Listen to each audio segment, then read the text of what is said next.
leg over here. Now, you won't ever do that with the hip replacement. Excellent. I'm going to take one break off and just twist this chair. I'm in front of her. Never am I walking away. Okay? I have her. If for some reason she were to slip or anything like that out of that chair, I have her. I'm going to take this leg rest off. Where am I going to put it? Right here? Out of the way. Way out of the way. Like so far out of the way you couldn't even imagine that you would ever find it, because I guarantee as a therapist doing transfers you always somehow step on them. Yep.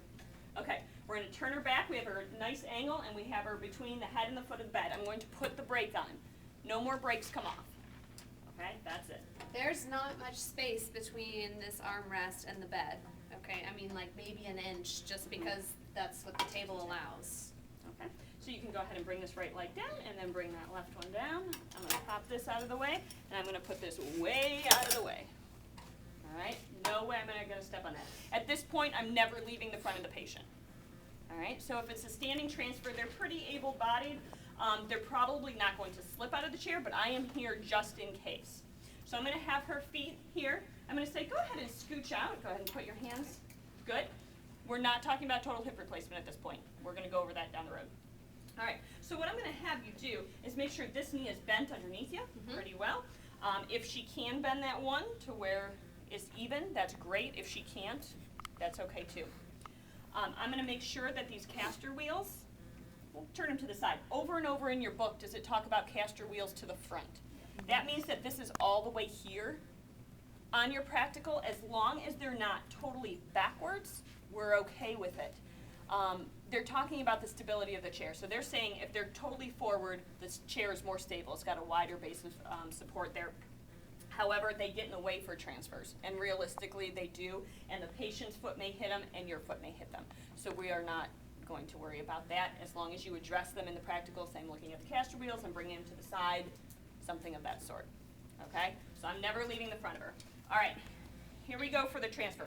In order to block her weak leg, my foot is lateral to her foot, and my tibia is going to come across her tibia. If you can't see this, and it's online too in a video, it's crossing, okay?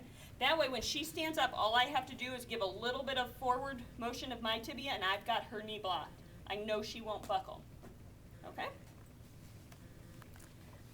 Big thing, get out of the patient's way. When you all stand up, do you just stand straight up? No, you lean forward and then stand up.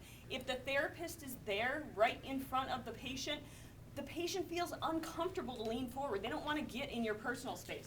So I am down and I'm at her gait belt, right? But I'm back here. And as she comes forward, I'm backing up as well. So it takes a little bit of finesse to learn how to do that and maintain your balance, but you have to do that. Look where my stance is. So if she comes up and she keeps going or losing her balance, if I was right here, I would be going with her, right? I've got a wide stance and I'm ready for her. All right, so, all right, Miss Bell, so what we're going to do on the count of 3, you're going to lean forward and you're going to stand up. At that point, we're going to wait for a second, and then I will direct you from there. Okay. Deal? All right, so I'm here. Ready? On the count of 3, 1, 2, and 3. Good. Do you see how my knee just went in front of her knee? There's no way she's going to fall. Okay? Yep, I've got her. I've got her gait belt. 2 hands underneath. All right? You feeling all right? Yes. All right, so even here, I'm not like, hey, you're feeling all right? That's like uncomfortable, okay? So you're feeling all right, I can see her face. Some people say yes, and I can see them getting whiter by the moment, and I'm going, oh boy, yeah, okay? So we're okay here. So when I say, you're gonna take a step with that right leg and turn your bottom. There you go. Look how my knee is staying on hers. Go ahead and reach back and have a seat. I'm coming down with her with good body mechanics. At this point, I say, are you doing okay? All right, I can let go of her because we assume she can sit on the edge of the bed. And I say, here you go, here's your call bell. Do you need anything else? No. All right, excellent.